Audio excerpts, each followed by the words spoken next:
change. I've got a couple of great ladies that are going to kick off our march today.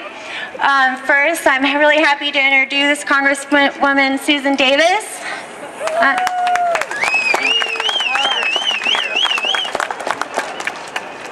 Hey everybody! Hi! Good afternoon. I'm very pleased to join all of you today to commemorate Human Rights Day. I know there are a lot of reasons why people are here, and this is one of them, and this is a very important reason to be here. You might know that the Declaration of Human Rights was adopted 63 years ago, and it still remains our inspiration to fulfill the promise of common, inalienable rights for all. We know that the world has seen powerful demonstrations of these aspirations all around the world. All around the world, from Tunis to Cairo to Syria to Washington, D.C., and right here in San Diego. So I wanted to tell you a little story. Now this is a kind of time-honored story, and there are lots of ways of looking at this story. But I just heard it the other day. I was at a children's puppet show in which the story of an aging, greedy king was told, and this greedy king wanted all the food in his kingdom. And a fisherman convinced him to come out on a boat with him. And he promised the king, he said to the king, you know, king, you have all the food in the world, but there's something that you don't have. You don't have all the fish in the sea, so I'm going to take you out so you can have all the fish in the sea. Once they were on the ocean, the fisherman began cutting a hole in the boat. Alarmed, the king cried out, "What are you doing?" And the fisherman reassured the king. He said, "Oh, don't worry. I'm only cutting a hole in my side of the boat."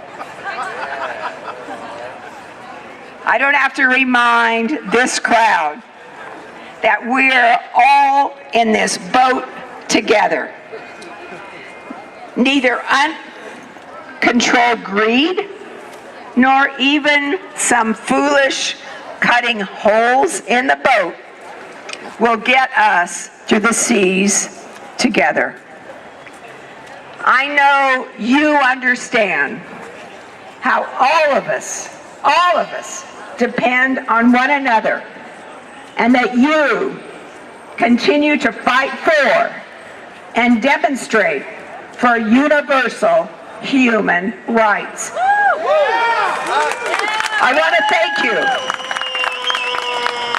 for gathering and giving voice to these common aspirations.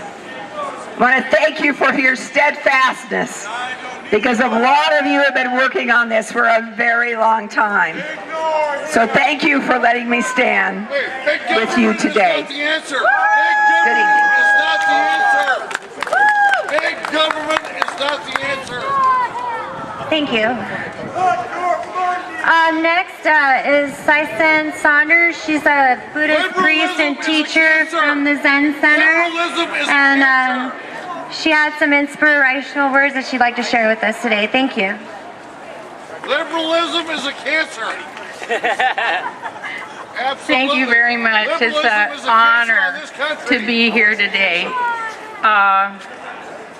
And I guess my job is to present a spiritual understanding of human rights.